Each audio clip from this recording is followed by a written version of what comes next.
Hi and welcome to the video. What we're going to do today is we're going to look at how important KH hardness is in the management of your pond and to show what can go wrong if you don't keep adequate control on it. We'll also have a look at some methods that you can employ to maintain the hardness of your water to make sure that your fish are happy and your biological filter is working as it should. So first a little bit of chemistry. Nitrifying bacteria consume ammonia, turn it into nitrite and turn it into nitrate. But this actually isn't the full story. They don't just consume ammonia to do this, they consume carbonate, which is in the water typically as calcium carbonate. And that's what makes your water hard. It's the scale that you get on your kettle, that white lime scale build up. So if you try and keep koi in completely soft water, your filter won't work, and this will cause a major problem for pH as well. So we need some hardness in the water in order for the filter to work, and in fact we need quite a lot of hardness in the water to make sure that our pH is nice and stable to keep our fish happy. Now pH is a complicated thing. There's lots of different aspects to this. I'm going to keep it quite high level in this experiment, but there's plenty of research that shows that maintaining a nice stable pH is very good for the fish, and having a volatile pH is really unhelpful. So let's get into the experiment, and what I'm going to do today is I'm going to do this first test where I've got some K3 that I've taken from a filter, and I'm going to continually add ammonia into this water, check that the ammonia is being converted into nitrite and nitrate. I'm also going to look at the pH and see at what point the hardness changes and what point that causes a problem in terms of the filter's activity. Now, as part of looking at some of the solutions, I'm going to do a second test here. Now this test is the same, except I've got some of these. These are oyster shells. I've crushed them up and I've put them in there to work alongside the K3, and that's well known for being good at maintaining the levels of carbonate in the water as it dissolves when the pH falls.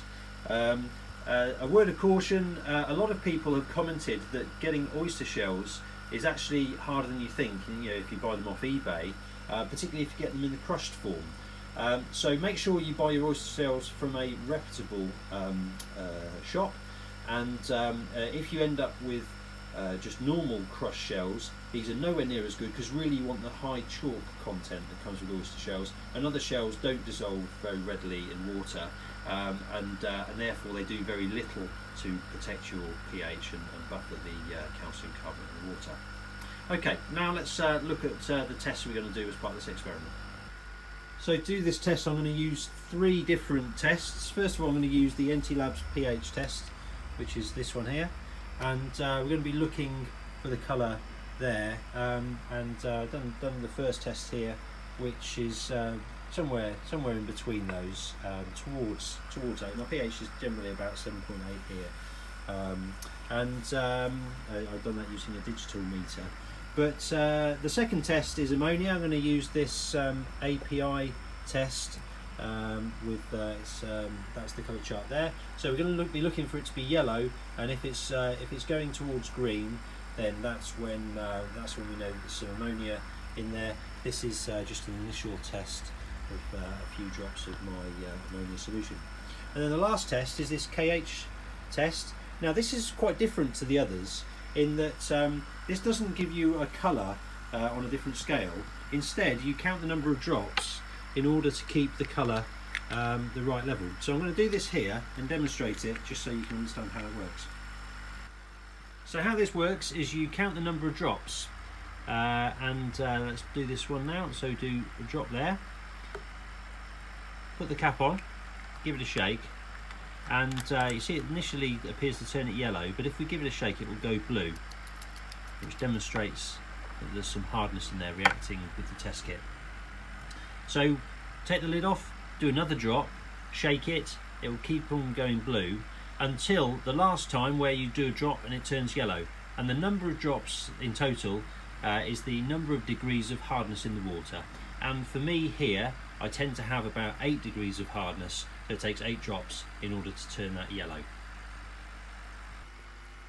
So now we've got all those tests set up, now let's get on with the experiment and see what the results look like.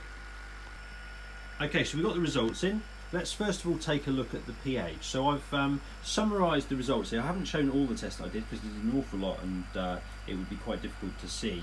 A lot of the test results were very similar. So I've summarised these. We've got drops of ammonia there, and that equates to milligrams that have been added, and this is a litre size test. So that's the total milligrams of ammonia that I've dropped in. And we can see if we look at the pH that it starts as sort of green colour and goes towards yellow in the first test without the oyster shells, and shows that the pH is reducing. I'd say it's about 7 at the end, and to start with it was about 8. So that follows the pattern we were expecting, although perhaps not quite as extreme as I was thinking. But then of course this isn't a real pond, so we haven't got fish producing carbon dioxide, we haven't got plants producing carbon dioxide at night, which naturally varies the pH. So it does show that there's a reduction, perhaps not the extent of the reduction you'd get if it was actually a real pond.